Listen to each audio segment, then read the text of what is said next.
Ibu bapak, saudari, saudara sekalian, warga lingkungan Santo Benediktus yang terkasih dalam Tuhan.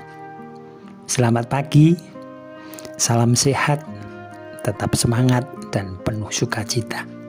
Tuhan memberkati. Marilah kita mendengarkan sabda Tuhan pada hari ini, Senin Pekan Biasa ke-11, tanggal 13 Juni 2022. Marilah kita awali dengan tanda kemenangan Tuhan kita, Yesus Kristus.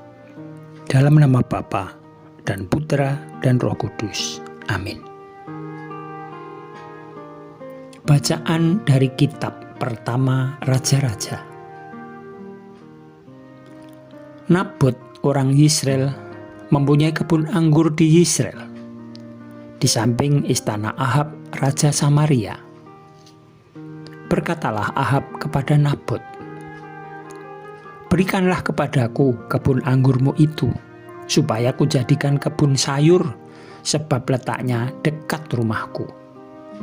Sebagai gantinya, akan kuberikan kebun anggur yang lebih baik, atau jika engkau lebih suka, akan kubayar harga kebun itu dengan uang."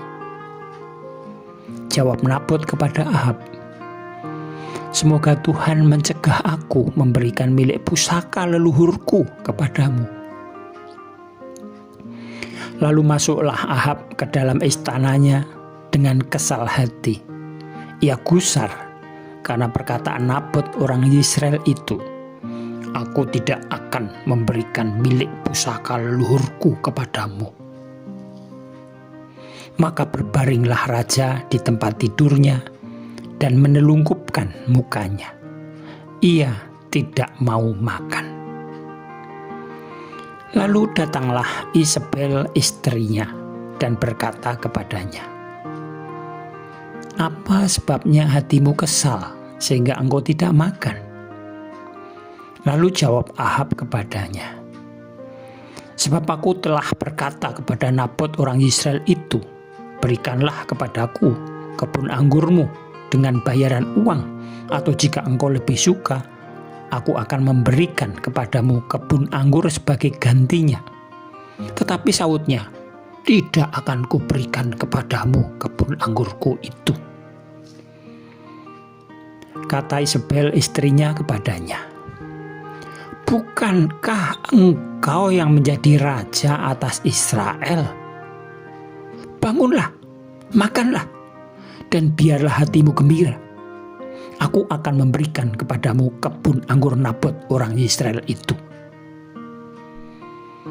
Isabel lalu menulis surat atas nama Ahab, memeteraikannya dengan meterai raja, lalu mengirim surat itu kepada tua-tua dan pemuka-pemuka yang diam sekota dengan Nabot. Dalam surat itu ditulisnya demikian, "Maklumkanlah puasa dan suruhlah Nabot duduk paling depan di antara rakyat. Suruh jugalah 2 orang Dursila duduk menghadapinya, dan mereka harus naik saksi terhadap dia dengan mengatakan, 'Engkau telah mengutuk Allah dan raja.' Sesudah itu bawalah dia keluar dan lemparilah dia dengan batu sampai mati."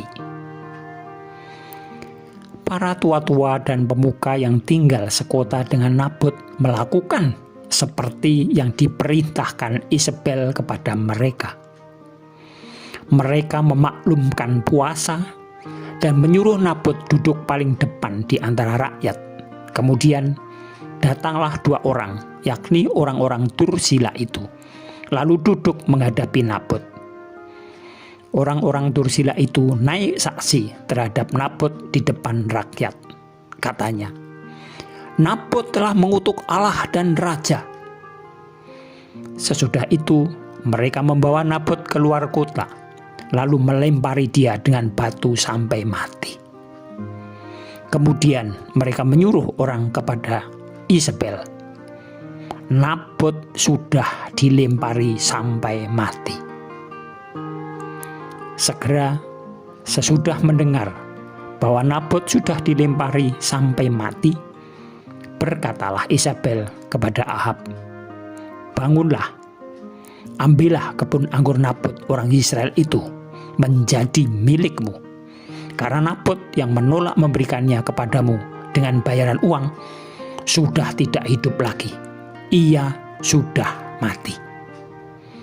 Ketika Ahab mendengar bahwa Nabot sudah mati, ia segera bangun dan pergi ke kebun anggur Nabot orang Israel itu untuk mengambil kebun itu menjadi miliknya. Demikianlah sabda Tuhan. Syukur kepada Allah.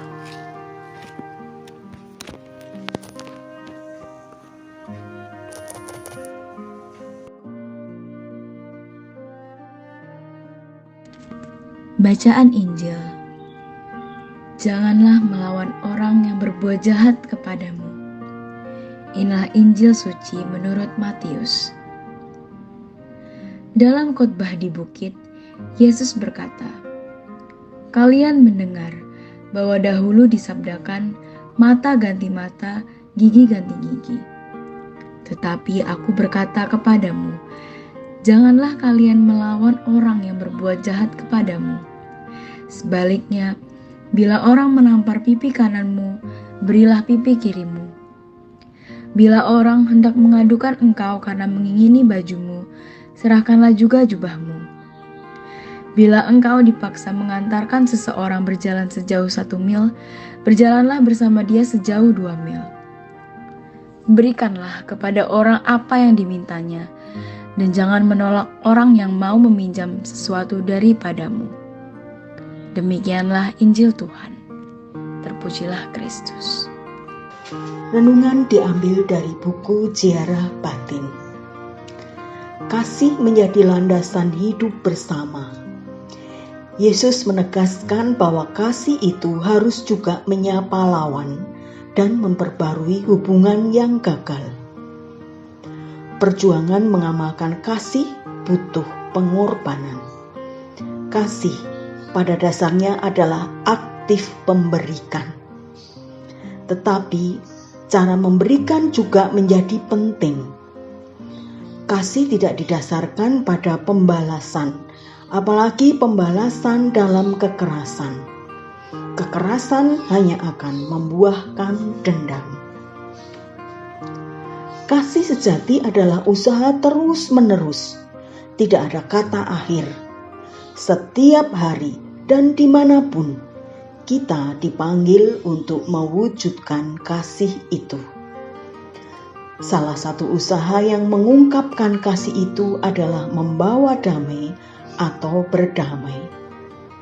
Perjuangan bisa bernada keras, tetapi cara berjuang memang tidak harus keras.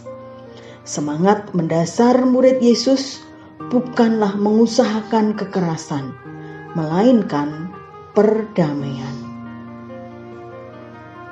Bagaimana semangat damai ini kita wujudkan dalam hidup kita?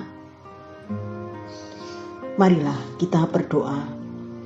Ya Tuhan, jadikanlah kami pembawa damai di mana ada kekerasan, konflik, amarah, dan balas dendam. Amin. Dalam nama Bapa dan Putra dan Roh Kudus. Amin.